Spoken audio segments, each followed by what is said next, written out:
So I would like to welcome everyone to our meeting that sums up a beautiful week with our wonderful guest, an outstanding humanist and multimedia artist, Mieke Bal, whose lectures we had the opportunity to listen to at our university and whose exhibition, Don Quixote, can be seen in Lublin until April 20.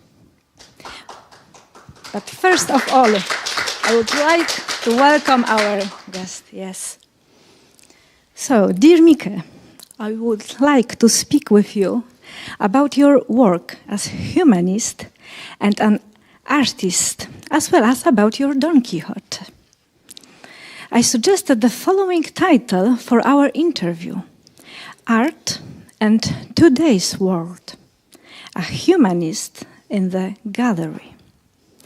So let's start with your academic activity, which is a part of humanities, the essence of which is a broad look at man, the world around him, as well as questions about the meaning of our existence, about human identity, but also about openness, imagination, creativity, and breaking boundaries. It may sound a bit pompous, but a true humanist is someone who we could call the conscience of the world, someone who thinks independently, who does not allow himself to be controlled, and who forces others to think, often in a critical way as well. In today's flood of mass media, overstimulation and numbness that they cause, it seems that such a humanist is needed by people, but at the same time is not very convenient for the authorities. Corporations enforcing consumerism, imposed ideals of beauty, behavior, happiness, etc., etc. So, do you think it is still possible for a humanist to be needed by today's world, but in such a way that this world, people, feel the need to listen to the voice of a humanist? Thank you, and thank you all, Shinkuye, that you came here, and I hope we have a nice meeting, the last meeting of this week. I am very committed to what you call me a humanist, and I don't know if that's the right word, because a humanist is a sort of a political vision that has a past, and that goes back to a long time. And for me, I'm a human scientist. I'm working in the human sciences, and that is practicing what we call the human sciences, and that's literature and fields of study, literature, culture, art, and exhibition curating.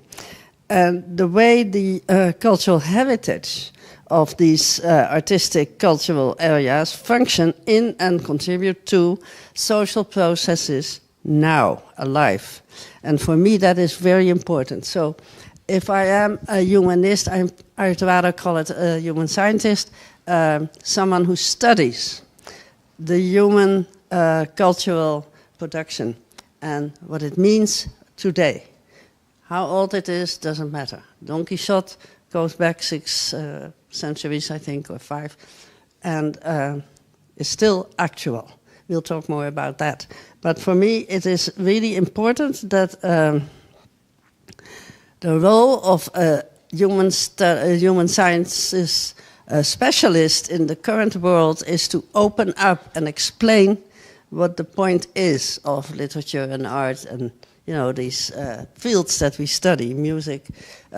What is the point for society? And I think that is where what I do comes together with the world. So, thank you. Is that a good answer? Yes, of course, and wonderful. So, but now we are in a university library. Right. Yes, among people and books in an open space where everything is visible and freely available. I would like to talk to you about art, which is not visible in this space. Mm-hmm. but it is present in the books that surround us. You are a scholar in humanities, science, yes, who started with books as an object of research. So I'm thinking about your book from 1974 on French popular novel. Yes, but long time ago. Yes, but it's still a very, very important and wonderful book. So later you started writing scientific papers and books on visuality in literature and on visual arts. And you are also a creator, an artist. So I know you've written and talked about it many times, how it all started, why you started creating, became a researcher and an artist at the same time. Just as an example, I caught your lecture from yesterday about time and Cassandra, or the preface from your book, Image Thinking, Art Making as Cultural Analysis, published in 2022, where you explained that your research was enriched and deepened by addition of audiovisual sources to the printed materials in libraries. So I would like to ask you how the scientific background supports your artistic project. Well, that's the key question, really. My artistic work, or my making films, making videos, started with a social occasion. It's very silly. I had a neighbor whom I saw with a broken arm, and I said, "Hey, what happened to you?" I didn't know the man at all. And he said, "Well, I was working during the night, and I fell from the roof, and I broke my arm." I said, "Oh, how horrible. Come on in and let's talk about it." And we became friends for life. We are still friends, and this is more than 20 years ago. And the reason that I found that important is that I got to be with the people instead of reading about the people. And for me, that is the important thing. The art making, as we now call it, is an encounter with the people that we are supposed to study. I was supposed to study this other culture. It was an Islamic family, and this other culture, I cannot study it in a book that has been in press for 5 years and it is sitting in a library, and that is not an encounter.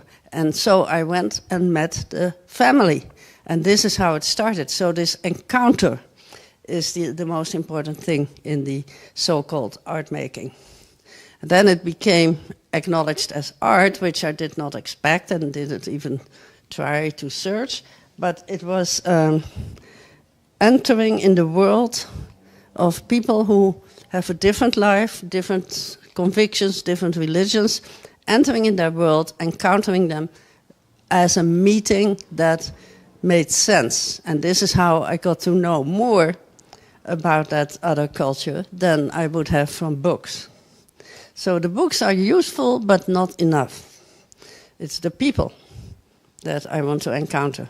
And we had so much fun with those people, still do, that I understood the gain to be gotten from that encounter with people rather than just books.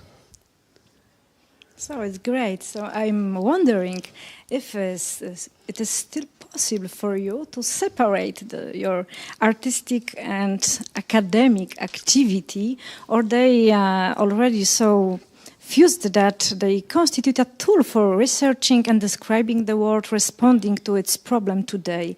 So I'm referring here to your lectures from Monday and yesterday, in which you compared the creative process in science and in research and art, pointing out their common elements. So could you expand on this topic, say a little bit more about creativity in different areas of your activity? Yeah, that's, for me, it's very important. Creativity, as I said before, we expect artists to be more intellectual, but we don't expect intellectuals to be more creative. You have to be, because only when you are creative can you come up with novelty, with new ideas. And this is the whole point, that the new ideas require creativity, and if you don't allow yourself to do that, if you're just following a method and rigidly applying the method, then you're never going to come up with new ideas. You just have some new knowledge maybe, but new ideas require creativity. And that, I think, is totally crucial. And for me, that has been a discovery, really. When I started this first film about the neighbor, I realized how important it is to be actually thinking with them, and rather than about them, and to come up with ideas that help to understand better this. In this case, this was this different culture. And so for me, the creativity is a totally indispensable aspect of intellectual work as much as of artistic work. So I will never separate the two. And I will not say, now I'm an artist, no longer an academic. No, no, no. I'm still an academic, I'm still an intellectual worker, and I work with the people about whom I'm supposed to do research. And that makes it important that, in the sense that creativity is an aspect of coming up with novelty, with new ideas. And that is what we don't train our students enough to do. We say, oh, you have to follow that, and this is the method, and this is the source, and you have to do that. But let them come up with new ideas, and then those sources become more meaningful. Yeah. The sources are important, but not because they can be just picked up and applied. No, they are part of the whole baggage that we creatively interact with. And that's, for me, a very important thing. And I think that intellectuals, the best intellectuals I know, are also very creative. And I really appreciate that a lot. So, yes, this is true that the creativity is crucial. It is. Absolutely, in every part of life. Yes. Not only in science, in arts. Cooking. But yes, yeah. Cooking, exactly.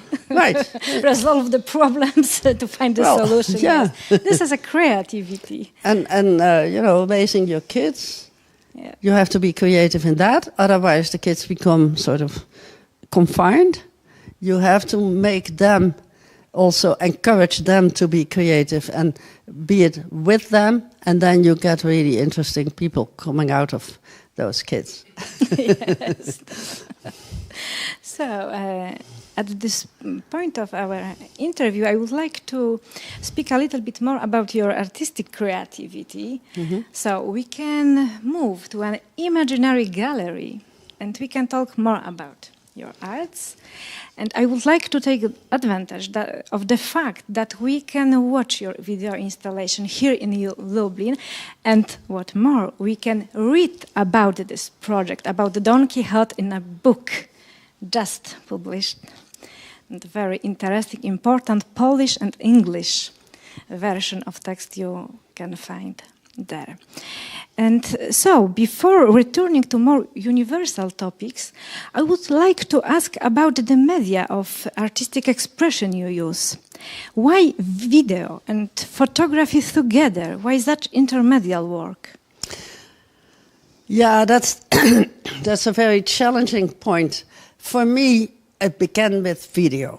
I just bought a camera to interview this family of the guy who had his arm broken. I bought a camera and I put him there and I said, now talk about it, what happened? And I switched on the camera, that's all. Because I'm not an artistic kind of person. I cannot draw or paint, or I don't have those talents at all. But for me, it was important that the video could register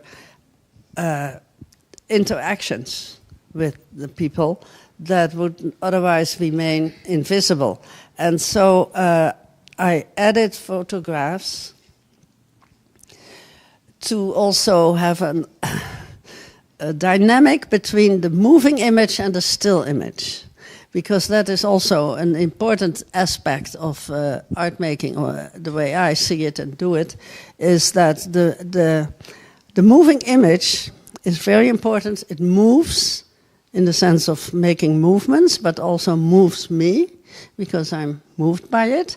But then the photographs stabilize it for a moment. And so when you walk around the gallery here in Labyrinth, you have constantly you see movement. But you also see that row of photographs that is not a row in any linear sense, that is just images on the wall, and those two interact with each other. And so the photography, I don't do the photos, I don't make them, someone else does. Or they're often stills from the videos, and that those still images help. The one thing I find really important, the giving time to art. For me, that is totally crucial, and that started with, I'll talk about that more, to give time to art so that art can do its work. So I don't talk about artworks, but about the work of art, the work that art does, and it does it if you let it. And how can you let it do the work? By giving it time. And for that, the videos require time, of course, but the photos don't. And so there you are, as the viewer, you are able to decide how long you will stand in front of a photo and what you will see and how it can do its work. And I think that is that dynamic between moving and still image is for me is very revealing. And so this is why I chose to add photos to the installation, to the exhibition. The exhibition consists of episodes of moving images, and things happen there. Not always. There is one screen that you see as soon as you come in the gallery, where you see Don Quixote just looking. Just looking. And he's not saying anything, he's not doing anything. So that is an image that is moving and still. And that dynamic, I think, is what makes it an interesting dialogue between moving and still image. Yes, I think that this dialogue is also very, very important. Yes. Yes. So, but the other things that I would like to ask you is the question of collaboration, because your installation often require collaboration, working with a team. Yeah. How do you choose your collaborators? Who are they, and how does this method of work differ from the solitary work of a scholar?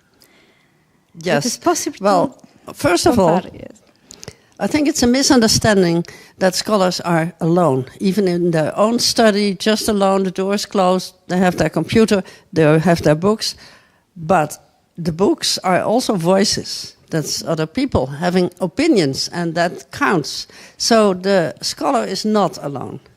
And on the other hand, the collaborators that you need practically, yeah, that's of course an issue, especially in my case, because I never had subsidies for it. So I had to sort of count on the goodwill of people. And I have to say that the one central thing in my career has always been this. I had PhDs, and they came, and we had the one-to-one conversations. And at some point, I thought, well, I'm constantly saying the same thing to these people.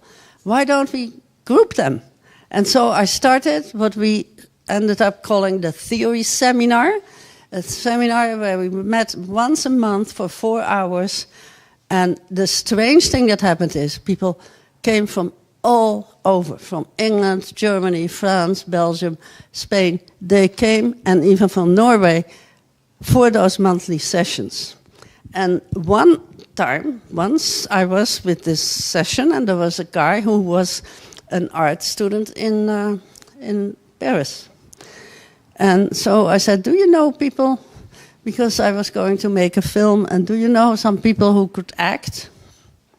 Sure. And he sent me the information, the CV, the photographs of like 5 people. And so I asked them to come and have a conversation. And, you know, the most important one of that first set came and said, do you have internet? Yes. Can I show you something? And he showed me something he had made, some performance. And it was so totally convincing. And I said, choose a role. These are the roles. Choose one. You choose because you're such a good actor. And so he said, oh, that's wonderful. And he ended up doing 2 roles in that film. And it was wonderful. And that is how the collaborations began. And then with these other people, they also came and we had discussions and we decided about what was important in the story of the film that I wanted to make. And so I chose the collaborators in the practice. In practice, they come, I meet them, I think that's a good one, this is a good one. And of course, the guy who plays Don Quixote in this project here, he also played in the first fiction film I made, about trauma and psychoanalysis, and he played very well. And then he told me that when he was a child, he had said to his parents, I want to be an actor. And then his uncle, who was at that conversation, said, oh, then you have to play Don Quixote. Why? Because you look like him. Spitting image. He never existed, Don Quixote. But yes, we know that sort of long face, the tall character. And when you see the images in the book also, yes, that's him. But there is no him. There's only this actor. And so this is how this happened. And that was, for me, that was an incredible revelation. And then we were going to look for, how do I find a Sancho Panza? The sort of the guy the servant of Don Quixote. Oh, says Mathieu, the actor. Oh, I have a friend. She's a performance artist. And so, is that okay to have a woman as Sancho? Why not? So the decision is always in collaboration, in dialogue. It's never me alone. And so I said, yeah, I wanted to meet her, and I saw her, and I thought she was wonderful for the role, and I think she does a great job. And so this is another case where the selection, I don't select people, I encounter them. And then I say, yeah, I want you here. And that is very nice. And some of the people in the different projects, when we are in a certain place where we need food for the actors, right? When we have several days of shooting, you need to feed them. So we get someone to cook. But that person is also a participant. So she or he also participates in the discussions. Is this okay? Do we do it this way? Etc. And on another occasion, we were going to shoot an outside lunch picnic somewhere in Sweden, and then it started to rain. What do? Do you cancel the shoot? No. We just knocked on the first house door that I saw and said, "Can we please shoot a scene in your house?" Yeah, sure. And so that's what we did. And so it happens a lot with these encounters with people, that the chance, the luck decides rather than I. So never the castings. Oh, the casting? Well, yeah, no. I have, apparently that's what my actors say, that I have a talent for casting. Yeah. So I do choose people that are really doing very, very well. I remember when we started Madame B, based on or responding to Madame Bovary, there are 3 men in the life of that young woman, Emma, the husband and 2 lovers. How do we do that? Well, Thomas, you play the 3, okay? So we told him to play the 3 men, which he did, and he did it so wonderfully that even an art historian friend whom I showed the film for the first time didn't see that it was the same man. But it was. And there were no, there was of course a makeup artist, but there were no particular tricks. I didn't put a different nose on his face, but he did look different in the 3 roles, very different. And like 10 years older or younger and all those things. This just happened because the casting made that possible. And I do feel that I have a sense for casting. For choosing the right people. But this is always in a very creative way. This choice, yes? Yeah, no, that... This is creativity even during the preparation of film, the production. Yeah, no, that decision to pick one actor for the 3 men, of course, is a creative act that made it possible for the film to have both the similarity and the difference between these 3 guys visible. And so, yes... I guess I have that creativity in casting, but I'm not an artist in the sense I couldn't draw, I couldn't make an image that is artistic, but I can respond to an image that is artistic, and that is great. Also a form of creativity.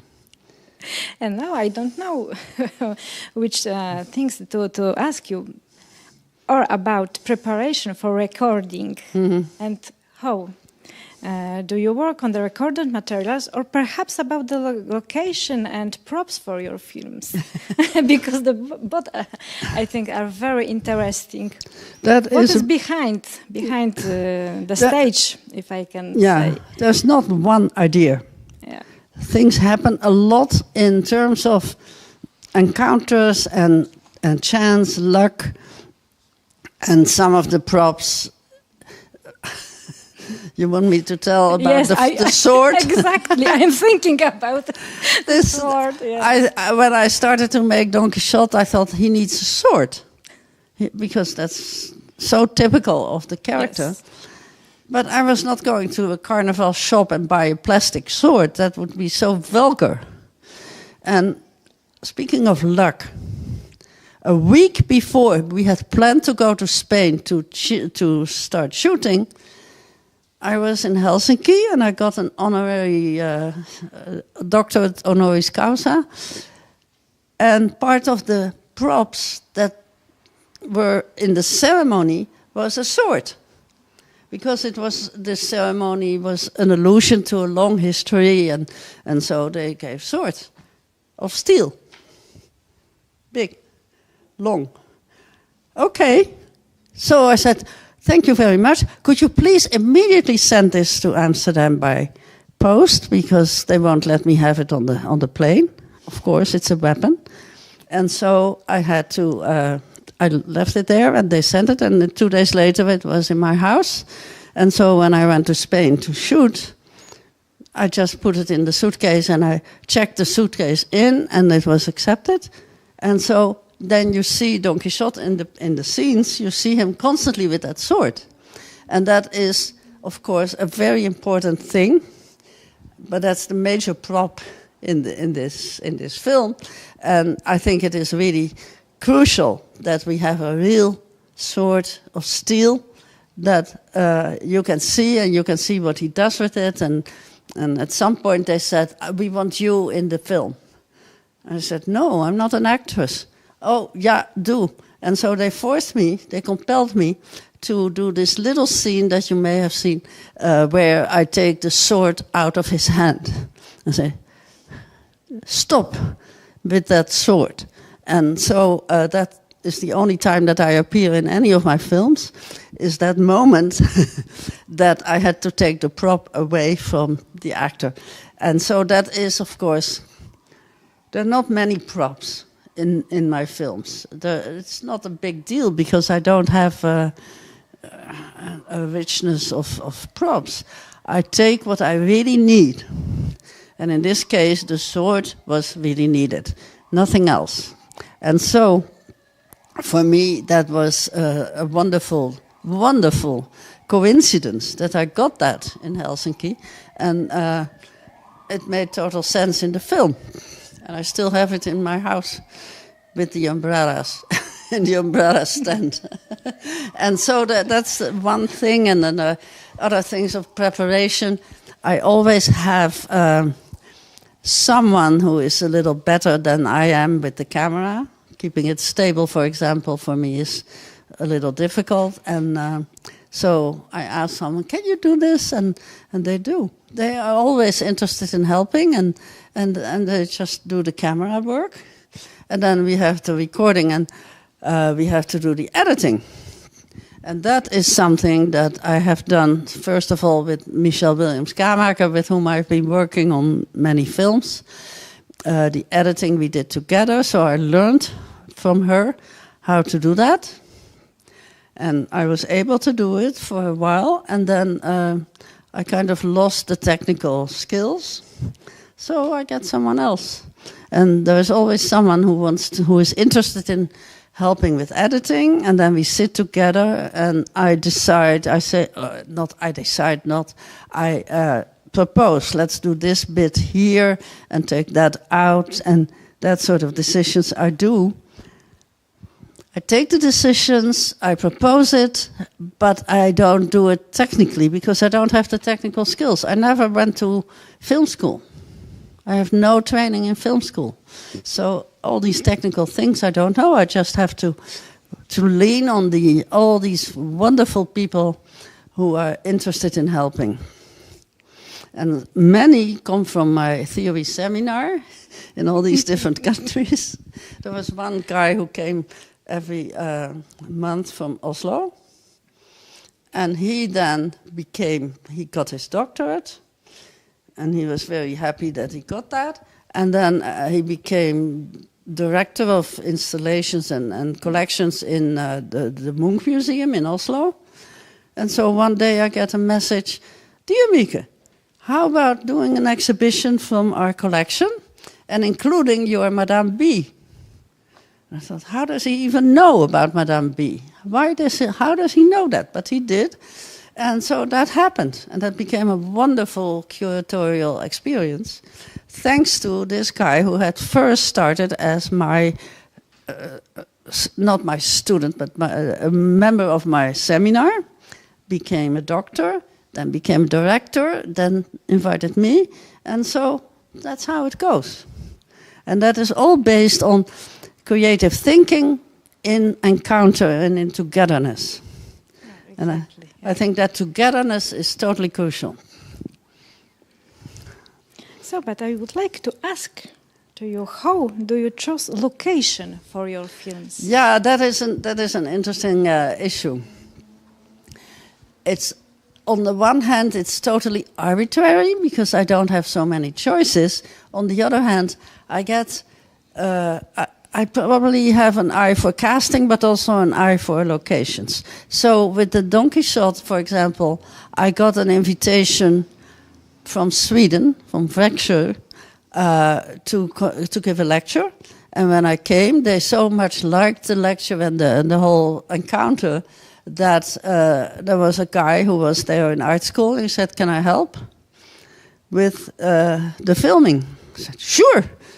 You do the filming of that scene." And so there is this scene you see in the park of a castle in Sweden where you see these guys in black, the slaves, and that's a really very moving scene. And these students filmed that.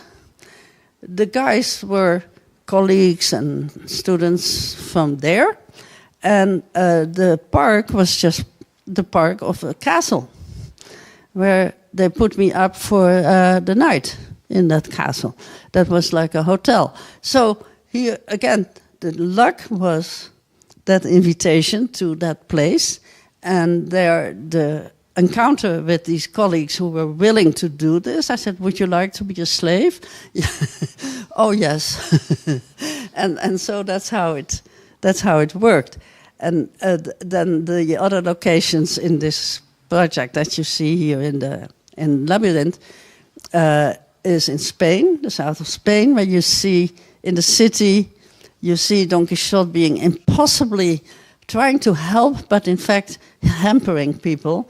Like he tries to get a baby out of the hands of a mother and a dog. He's doing impossible things because he thinks that he helps people, but he does the opposite.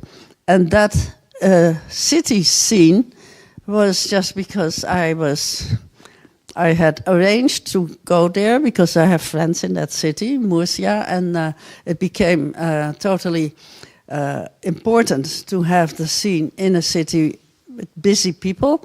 And so this was another chance thing. And then, the other moments, I thought I needed a busier city, urban scene, so we did one in Paris.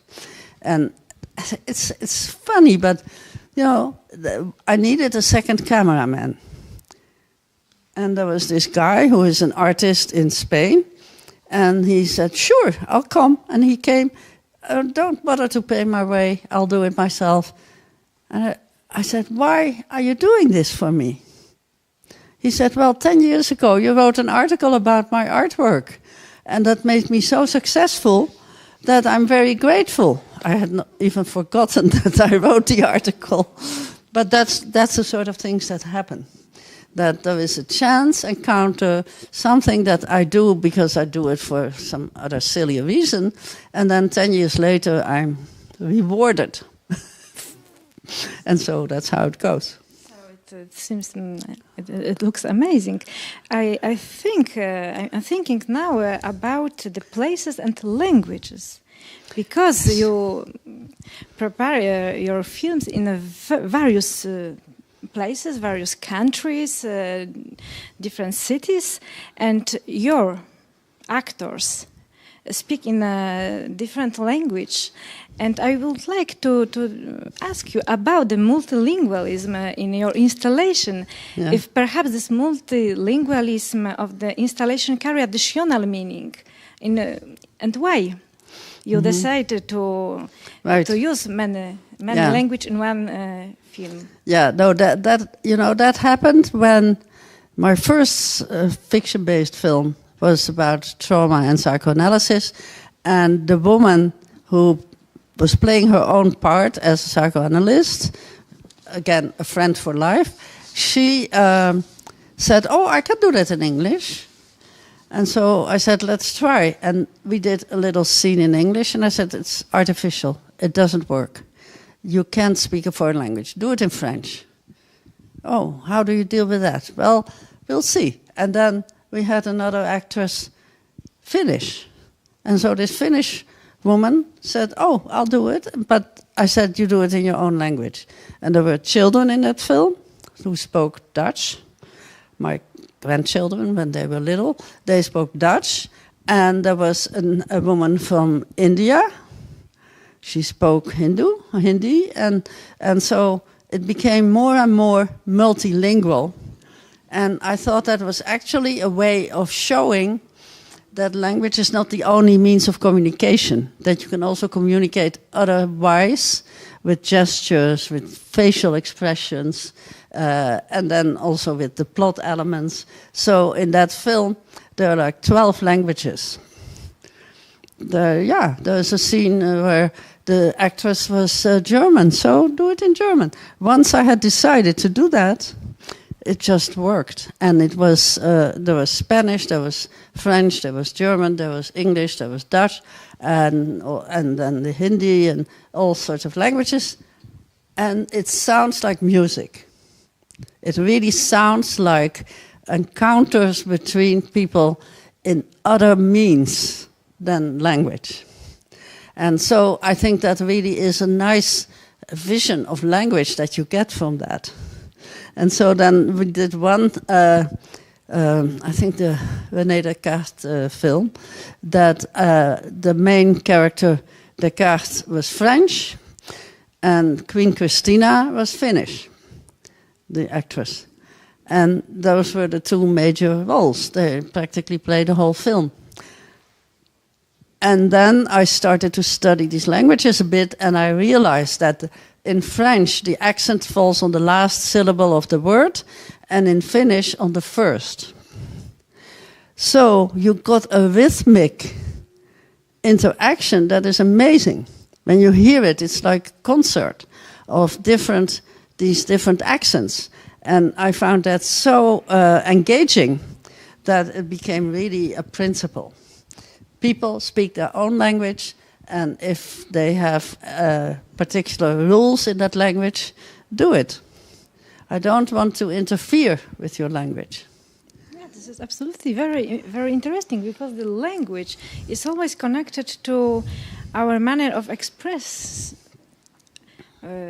oneself. Yes, this is connected always with this manner of describing the word and feel the word, express the feelings. This is extremely important. Mm-hmm. But if your actors speak French and Finnish in the same film, do they understand each other? They know what.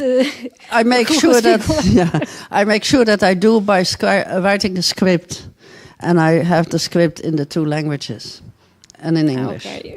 So I make sure that they do understand each other, and they were so devoted to do a good job, because they were both. It was interesting when I asked Thomas, I said, "Would you like to play the card?" Because Maja, the Finnish actress, had proposed this because she had seen a play on Christina, and she said, "Can we do something like that?" She sent me a link, and yeah, who knows? So I asked Thomas, Thomas Germaine, the actor, would you do Descartes? Oh, yes, but I'm not going to discourse. I'm not going to give lectures on philosophy and all that. I said, no, of course not. You interact with someone, and that's what happens. And so they do understand each other, because I wrote a script.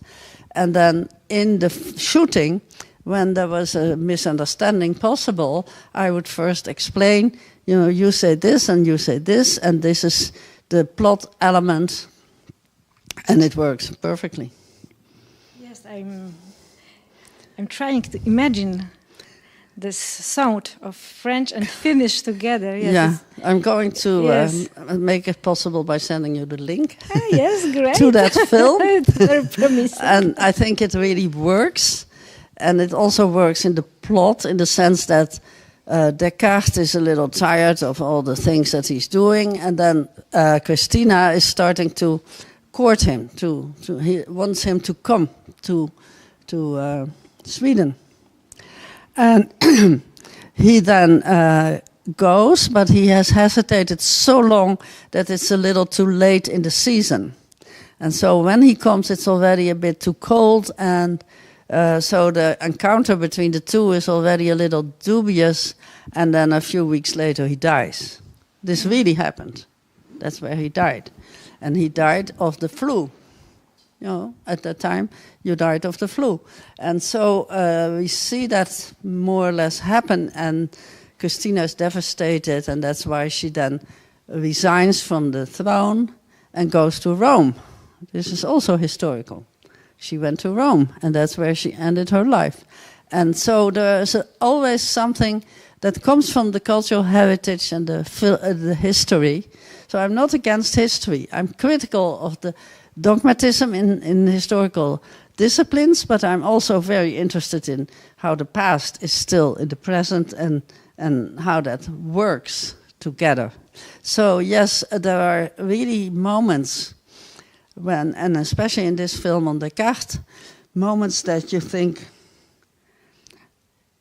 is this the philosopher that we have always admired and despised because he was so hyper-rationalistic? No, he was not. He was mad as a hatter. He was totally neurotic. And that you also get to see in the film. So in the film he even goes in psychoanalysis and tells a little bit about his life, and he's impossible, in his irrational moments. And that has to do with the fact that he was abandoned. His mother died when he was 1 year old, and then his father left and dumped the kids with grandmother. And that is, of course, a big abandonment. So Descartes got an abandonment syndrome. That's a neurosis. That you don't dare to link yourself to other people because you're afraid the abandonment will happen again. And that happens a lot. And so this was Descartes' madness. There is a beautiful book about Descartes' madness that I didn't know when I made this film. But a few years later, someone said, "Have you read that book?" No, I had not. And it's by Kichot Lee, and it's called something like Reading Descartes Otherwise. Mad, bad, mad, I don't know, 4 of those adjectives. And it's a wonderful book. And she really lays out what is wrong with him intellectually. And so why do we think he was this hyper-rationalist? He tried to be, but he didn't manage it. And so you get a totally different Descartes, which I think is important if we want to be historically responsible, which in certain ways I do want to be. And then it became a totally different personality. Yes, and to know who was the man, the human being behind the philosophy, behind our image of philosopher, yes. Right, exactly. This is important. And so his humanity, his human character, his human problems, his madness are very important. Yes. And it is in that context that he was able to write the rational arguments that he did. Because of course I had to read everything he ever wrote. But he has a lot to say. But a lot of what he has to say is embedded in that sort of strange, neurotic personality. It's really interesting to see that. Yes, and to better understand his philosophy too. I think that is important. Absolutely. Because often we forgot that behind philosophy, music, artwork, there is a human being. Right. Very complex and having various background, various different history behind. Yes. Yes. And it's very important, I think, to realize that also, to recognize your own madness, and your own hesitations, and your own, uncertainties. Some problems sometimes to diagnose, auto-diagnosis. Right. Yes, I have the problem with this, so I have to remember about it and try to change perhaps a little bit, or just pay attention. Right, and that's absolutely what you can learn from this other vision of this philosopher. And making a film, there was no background. I don't think there was an earlier film about him. To make a film based on the knowledge of these strange moments in his life is a way of showing that philosophy is not just this reasonable thing. It is also full of detours and abnormal moments. And I think that is what we need to realize. This is why intellectuals also must be more creative. Exactly. As I keep saying. Sometimes a madness is behind. Acknowledge your madness. Yes, and this is a big advantage if we are conscious of it. Yeah. So perhaps we could return a little bit to the place, but at this time to the place in where you present your installation, because I would like to ask you what are the most important criteria for you when you are choosing the place where you create the installation and the exhibition space, especially the exhibition space. Yeah. Yes. Well, I don't have a preconception about that. I just see the opportunity emerge and I get it, like the one in Wrocław, that was the previous one of this Don Quixote. It just happened because the people who had invited me wanted that to happen, so they made the contact with the gallery. And so then I say, yeah, sure. I'm very open in that sort of decisions. I don't choose beforehand where I want it. I just wanted to have space, I wanted to have the screens, I wanted to be possible for people to see it. And so in my website you can see actually the 5 links to the previous installations of this Don Quixote, and soon even there will be a 6th one, I hope. And you can see, and they're all very different. And it all depends on the people who host it, who propose it, who say, let's do this. And I'm a very, how to say this, dialogic person. When someone comes to me and says, shall we do something, then I say, yeah, maybe this, and but I don't impose. The only thing in the Don Quixote is that I have 16 screens, and so that I need.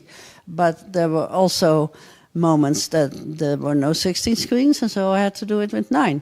And that happens also. But it is very, for me, it's another encounter. For me, encountering indifference is the most important thing in my work, intellectual and creative. And I feel that creativity there intervenes. When someone comes up with a project, I take it seriously.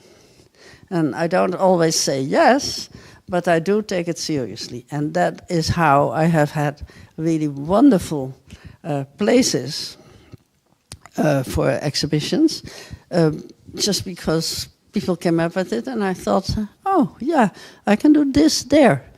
So I don't determine beforehand what I'm going to do there. But, yeah, I had a show in a museum in the south of the Netherlands that's closed after 2 weeks because of the corona and lockdown. Very sad, because it was a beautiful exhibition. And there, again, someone, a former student, came to me and said, shall we do a show in that museum? Why not? Why not? And so we decided to do that, and there's even a book that came out of it, and it was a wonderful show. But 2 weeks later, finished because of the corona. What can you do? You just have to live with that. But the place was wonderful, and I still believe that it was a great show. And so this is, I guess I have an open mind for proposals. So if you have an idea, come and propose, and I'll take it seriously. Yes, and you always respond to the situation. Or, yes. Yeah, so and always this creativity and critical. Yeah, even in that sort of decision making, you have to be creative. Yes, exactly. Yeah. So, but how about the choice of topics you touch upon? In which way you chose it? And sometimes I know that you chose a topic, a literary topic, as Flaubert or Cervantes. Yeah, how I come by the topics. First of all, I made a lot of documentaries. The first phase of my work with video is documentaries. This family, Muslim family that I told you about, but then there were other opportunities to make documentaries about issues of migration, identity, foreignness, cultural difference, and all that. And I did a lot of those. With the last one, and this was so funny, that I somehow encountered a 3-year-old girl who was half African and half Russian, in fact, but lived in Paris. And she was so creative. I met her, I had dinner at her house, and I met her and I thought, wow, this kid knows what to do socially with fiction. Because she was half African, and she had this African curly hair, but blonde. And so everybody on the street was constantly saying, oh, your hair is so special, and she couldn't stand it. So she came up with fiction. And she said, well, I saw this witch this morning, and her head flew away, and she tells stories. And I thought, well, if a 3-year-old can do that, then we should also be able to do it. And that's when we started to do fiction. And the first fiction film was based on psychoanalysis, as I said, psychoanalysis of trauma, and with the 2 psychoanalysts actually playing major roles. And then when we had the vernissage, the beginning, the opening of that show, of that film, we had in some theater somewhere, Michel Williams-Kamaker and I were sort of a bit sad you're a bit sad with an opening, because then it's finished. And we said, what do we do now? And I said, well, maybe Flaubert's novel, Madame Bovary. Oh, so let's reread that. And we reread it, and she did. And we said, yeah, we can do that. And so we did that. So it was a sort of almost arbitrary choice, except that it had been my favorite novel all my life. I had read that as an adolescent, and then later I'd written about it. I thought it was a great novel. So, and then, of course, I discovered Flaubert's misogynistic attitude to women, which is a bit scandalous, but he was able to fictionalize the issue of a woman entrapped in housewifedom, while he was not interested in women at all. He was very misogynistic, but he saw that problem as a social problem. And that's how he came up with this emotional capitalism, as Eva Illouz then called it. And so for me, that was a very important step. And of course, I already explained that the Don Quixote came about because the actor wanted to do it. And so there's always, of course, I don't do just anything. There's always a reason why I think that's a particularly important issue. And Madame Bovary, was important because of the feminist issue and the economic capitalist and all that. But Flaubert invented that decades before Marx came up with capitalism and Freud came up with hysterical women that he diagnosed. And so for me that was a very good way of addressing that novel in a different way and making it more up to date for our life now. So I don't have particular reasons. I'm not searching for a source. It comes to me. Always. It comes to me, yes. Yeah. So, but I'm thinking about some perhaps connections, similar elements of the work by Flaubert and Cervantes. About one thing that I said at the beginning of our interview, about this element that now the rather corporation, commercial impose on us this manner of view the world, of our behavior, in which way we have to be happy. I think that some problems that Flaubert discusses in Madame Bovary and Cervantes in Don Quixote is the problem of the influence of literature and arts, today media, on our manner of understand the world, of perceiving themselves, of course. And this is perhaps interesting issue. I don't know if you was thinking, you were thinking about it, preparing your project about this element, in which way art can impose our way of thinking, because I think that is important, especially today with the media that imposed. You're absolutely right that that's a big issue.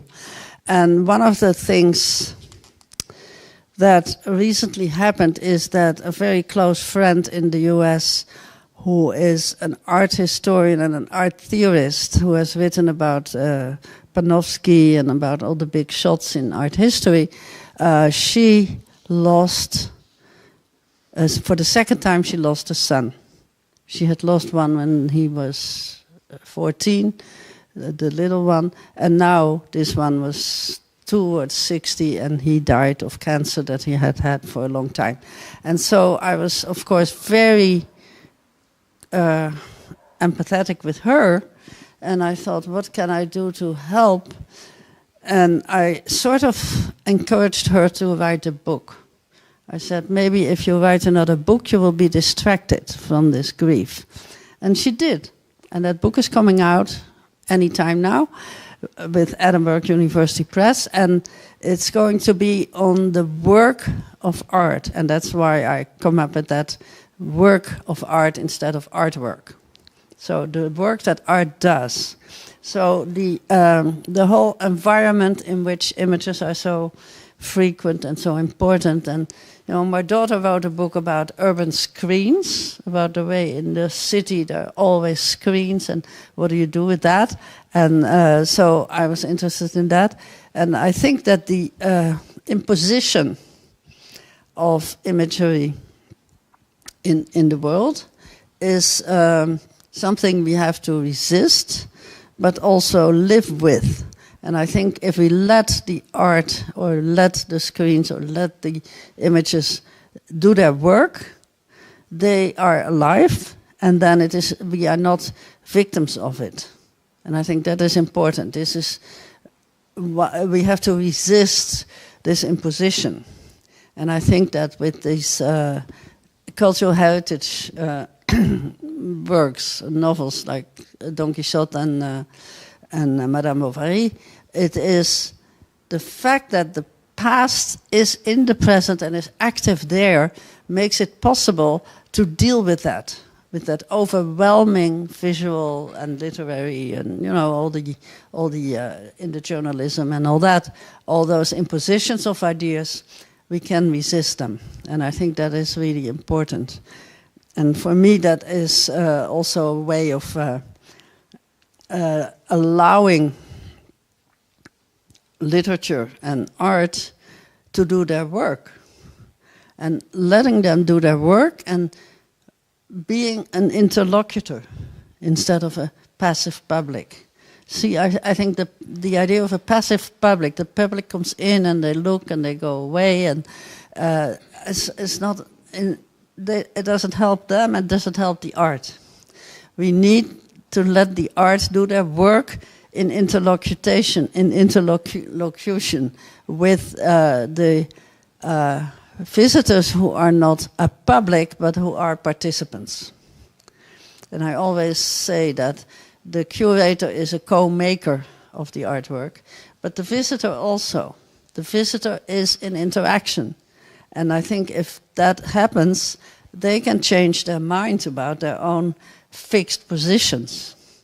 So a lot of people have fixed positions in politics, for example. They always vote on certain parties and all that.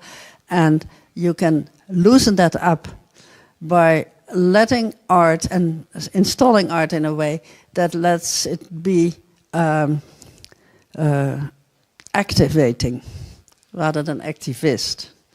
So I'm not so interested in a show about the environment or the climate that is only showing that.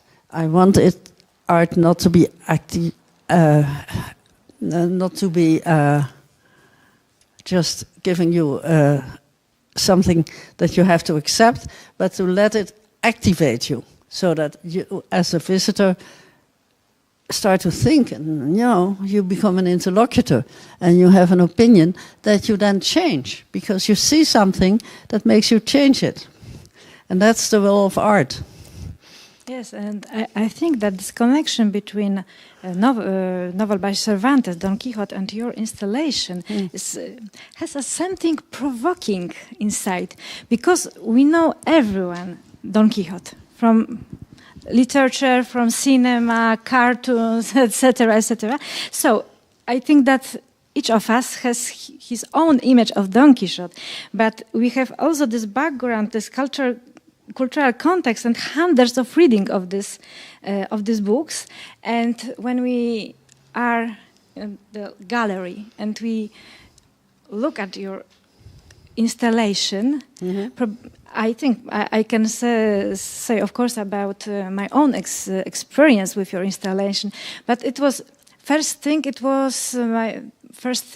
It was which correspondence I can find with the Cervantes, this novel, the background, perhaps some biography of Cervantes, not only the Don Quixote, and your installation. And later I starting to watch it, to think about each episode, because we have 16 episodes, very complex, very captivating episodes.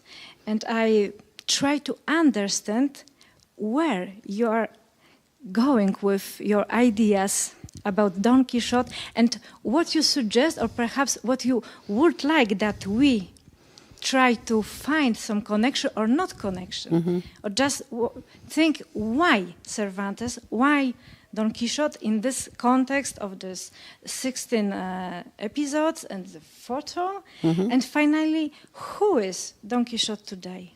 Yeah. And which role he can play? Yeah. No, but absolutely a very good question, and no answer is possible. But I think it is important to realize that, when you get an idea, someone asks you, like in this case, Mathieu, the actor, asked me to do a Don Quixote. Let's do a Don Quixote. Okay, we do a Don Quixote. How do you do that? Well, the first thing I do is to reread the novel. So I take the novel up and I reread it, and I thought, oh my God, I didn't remember that the novel is so totally crazy. And that there is no linear story, that it is episode, episode, episode. So I had to work with episodes. So it is really the novel that inspired me to do it in the way I did it. And then it also, when you have decided that the linearity is not in place, shouldn't be linear, then you have episodes. But then the whole idea of completeness disappears. I don't have to do the whole novel. It would have been impossible. I would have had hundreds of episodes. I think 16 was enough, and it was not necessary to do them all. But episodes that are significant for what happens with this guy who is sort of mad and tries to be helpful, but in fact destroys things and does it wrong and all that. And that was the point in this case of deciding to do it so in these episodes. No linearity is possible with this novel. And when I was, working with our actors and people, and I said, you all have to reread the novel. Of course, they had to reread the novel, and they also, and sometimes they laughed out loud because it was so ridiculous what was happening that they just laughed. Well, fine, just laugh. And there are certain episodes in the installation where you can also just laugh. What's wrong with that? But there is no line. There is no, you cannot say this novel is about this and that's it.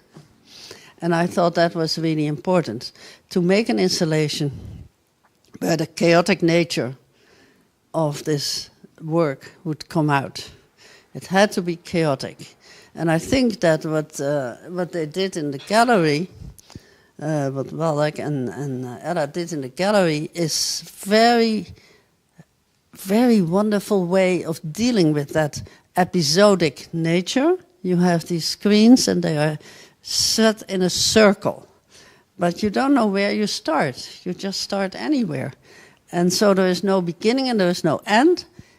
And that makes the chaos of the novel stand out.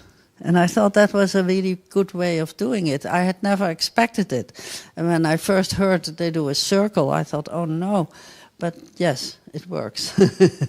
And that works because it doesn't have a beginning and an end. It is, you're sort of embedded in it. And I think for visitors, for these participating visitors, that is what you do. And so that's why I insisted that there would be chairs, so you can sit, and sometimes people sit there and watch the same film several times. That also happens. And I know in Småland, in the museum, when we had the first exhibition of this project, there was a woman with her little son. And the woman was like this, riveted, looking, and the son was rolling on the floor laughing. He just had so fun because he saw the scene with the little dog, and he was just having so much fun. And the woman was very, and so that difference in responses, I think, is really important.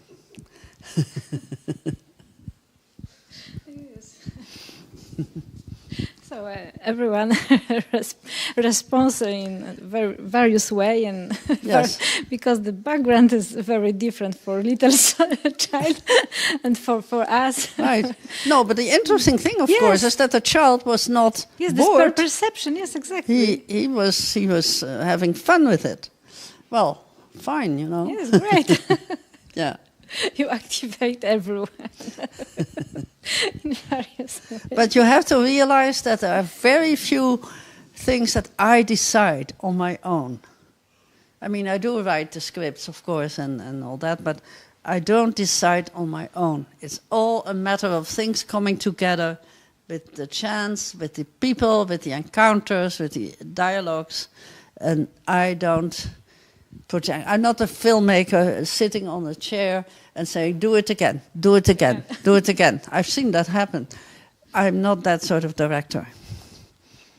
We just wonderful. And every day, at the end of the day after shooting, we sit together with the cook and the makeup artist and everybody who participates, and we discuss the day and how it went, and you know, this is just a very productive way, and I so enjoy that, this encountering. I enjoy that so much that for me that's what I do. So this is absolutely great, but when I look at your installation, I was sure that you prepare it many months with the scripts, because it's so provoking to thinking, to ask the question, why and how, in which way I could interpret it, to find a connection with the novel, with today culture, with the past, present, and perhaps for the future, something for the future, some message for the future. Yeah. So that's absolutely amazing. The result is extraordinary. Yeah, no, I'm really glad that you say that, because for me it is important that it's open in that sense. Yeah. And I'm not dictating what you should think. And so I'm not saying this has to go there and this has to go there, and every installation is different, and that is the point. Yeah, this is great. That is the point. The chaotic nature of this novel comes across in the installations. And that is the only, let's say, equivalence between the novel and the films, is that point that is so important in the novel, but people don't see it, they don't say it. Don Quixote, you know, is the mad knight, and he does things and all that, but they don't realize how crucially based in trauma this novel is. Yeah. And you realize that Cervantes was a slave for 5.5 years, captured in, you know, when they were coming back from a victory with the boat, with the soldiers, he and his brother were captured by commercial slaveholders who just sold them to the men, you know, who had the slaves. And that is totally, of course, he was a gifted guy and he wanted to be a writer, and he was captured and enslaved. 5.5 years without knowing he would ever get out. Imagine. Imagine also that temporal aspect, that it is endless and you don't know if you ever get out. And then shall I tell the story about the brother? His younger brother was 2 years younger. He was 24 and the brother was 22. And Rodrigo, the younger brother, was also enslaved. And the rest of the ship, they went back to Spain and they celebrated their victory. And these two guys were slaves. And then the parents, who were not rich enough to pay the redeeming fee, because these corsairs required a fee, they didn't have, so they started to beg with the church and to ask for money. And then when they had enough for one, they sent it to Miguel, and they thought he's the oldest one, he gets out first. Imagine what Miguel did. Gave it to Rodrigo. Said, you go first. Now, I think that is a shocking act of generosity. When you are so completely frustrated in slavery, and then you get a chance to go out and you let your brother go out. The tragedy was that 2 months later Rodrigo died in another battle, but that's a different issue. But Miguel had to stay, and so this is this motivated me enormously to make this project. Yes, for this reason I was thinking about biography of Cervantes. Yeah. Because I saw that this episode about slavery. Yeah. No, it is. There is a wonderful biography of Cervantes. I don't remember the title, but the author is Maria Antonia Garces, a Colombian historian who worked at Cornell, and that's where she wrote this biography, and it's wonderful. It won awards. It was very respected. That's worth reading, because then you realize the incredible. I mean, it's hard to realize because we don't know that personally, but to realize what it means to be a slave and have no sense of an ending to that situation, that is so incredibly traumatic that it motivated me enormously in this project. Yes, and you write a lot about this trauma issues and about compassion and empathy. Yes. That is important when someone is at the gallery and look at your installation, and you also talked about empathy as a tool to activate your participant. I would like not to say the public or others, but participant. Yes. Empathy is called for in this kind of video installations where you see really suffering. You see suffering. And so the participants, visitors, participants, feel that. And if you feel that, if you feel how difficult and painful it is for these figures, you are able to have empathy that is suffering inside the other. And I think that is very valuable as a way of experiencing a kind of otherness that you're not used to. You always think that you know what your life is, and suddenly you're in something else. And that is, I think, very important. And the whole idea of compassion, it's the same word, is suffering with compassion. And that is, is practically the same thing as empathy.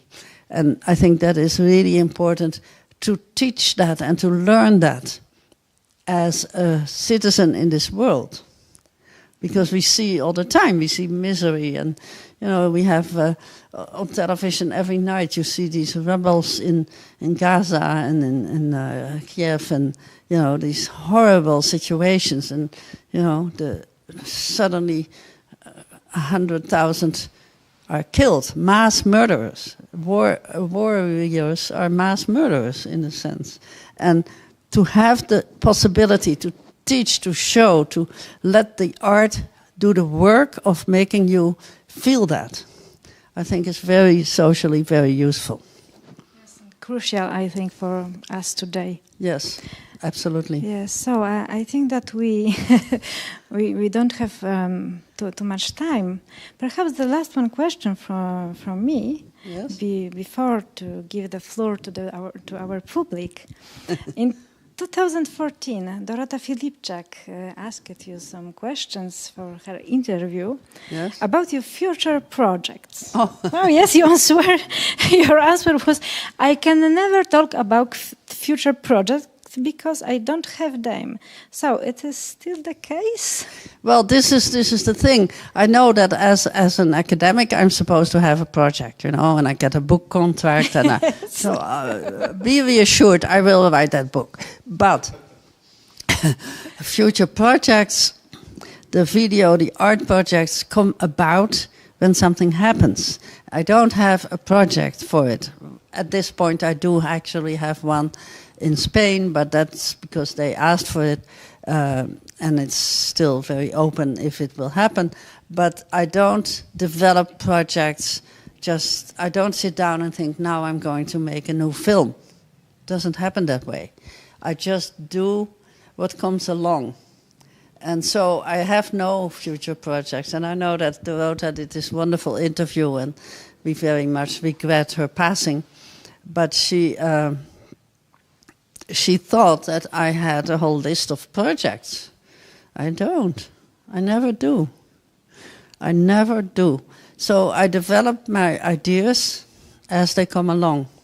And my early work, you mentioned this book from 2074. 74. That's my first book. My very first book. And, I just encountered it. I think I wrote my MA thesis about it, about that novel, about how that novel was meant to be just a story, and it became very complex in its sort of engagement with popular issues. And so projects happen to me. They just come along, they happen. So perhaps the new one will happen here in Lublin? We could do. Come up with an idea and I'll be game. You had a whole week to see Lublin. Well, so I was very busy with other things, like workshops, seminars, lectures. Me, yes, I know. But I'll come back and then we'll develop something. Yes. Okay, is that an idea? But I cannot do it on my own, because this is the thing. I don't believe that I can do anything on my own. But you have many new friends here. I do. And we become the old friends soon. No, this is why I'm so fond of this country, because I constantly make new friends, and I realize how important that interaction is, and the encounters, and these friends remain friends, and that is wonderful. And I have that experience in Poland particularly, which is why I keep going there, coming back. So maybe I'll come back here, and we'll do a project. And you come up with an idea, and I'll. We are also very creative. We are also very creative, so yes, we you can are. do something. You are absolutely. Together, yes. Yeah, no, wonderful. That would be great. But for now the week is over, and I cannot develop a project now. But perhaps in a few days or in a few months, we will see. You trigger me. Yeah. Just trigger me, and then I'll. So thank you, Mieke, very, very much for being with us. Well, for this thank you. Wonderful time. Thank you. Dziękuję.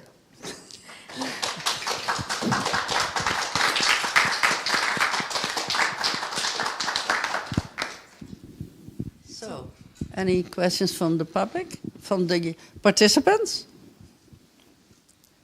So please be active. Well, I've got a lot of questions, but I think that I will pass them into an official part of the meeting. But instead of questions, maybe, I would like to say a few words of thanks to you, dear Mieke, for your presence here, for your visit.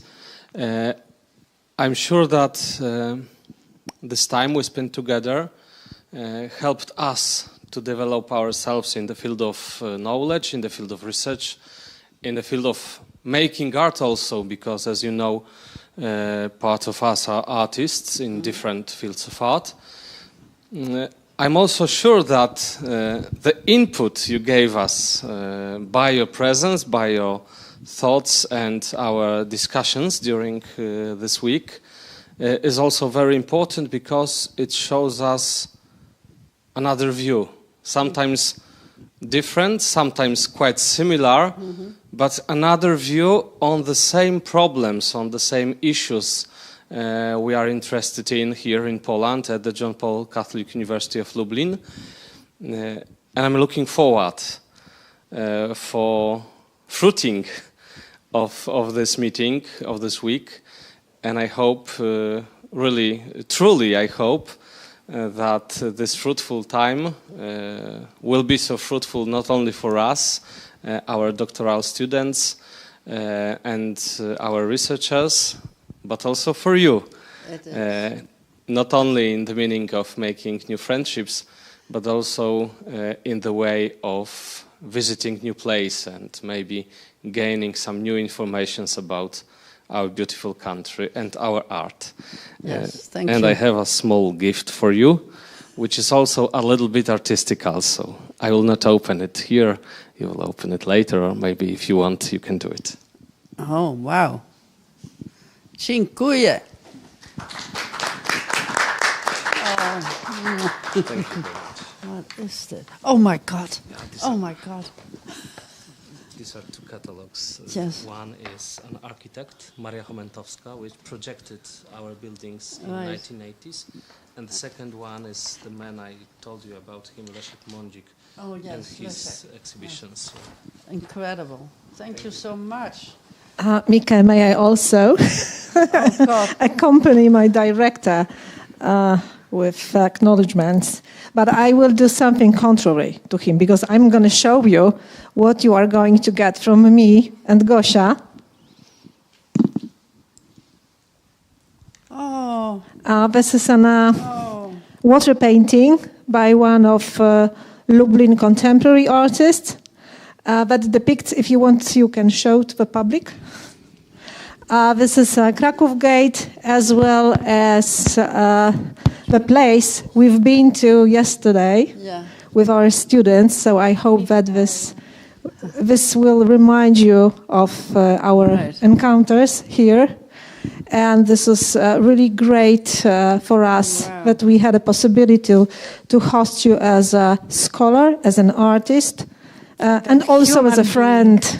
As a human being, a friend, yes, So- which is what you are. And so, thank you so much. It's been a great pleasure. And I know when I decided to come here for a week, my husband said, "Are you sure you want to go for a whole week?" I said, "Well, it's a bit long, but I'll see." And I've enjoyed every minute of it. I really have. And that is incredible. And that enjoyment, that engagement and enjoyment, collaboration, encounter is very important for me. So I do, as you say, if I learn something from it, a lot.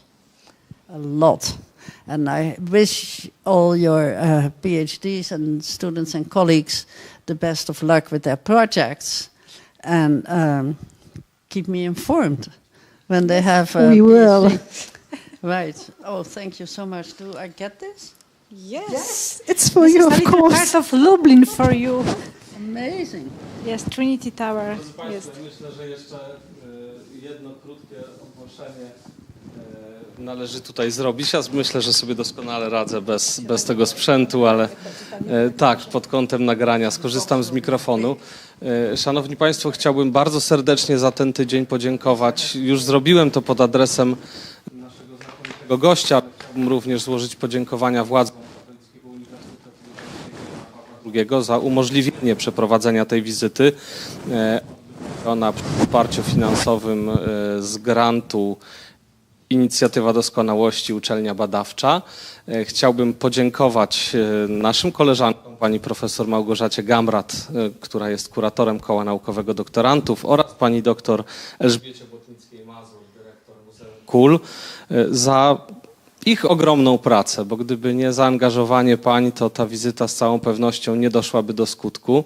Podziękowania kieruję również pod adresem zarządu i członków Koła Naukowego Doktorantów, bo wizyta Mieke była częścią tygodnia doktorantów, ale myślę, że może nawet odwrotnie, to ten czas doktorancki był jednym z elementów wizyty pani profesor, bo jak wiemy, ta oferta była bardzo szeroka.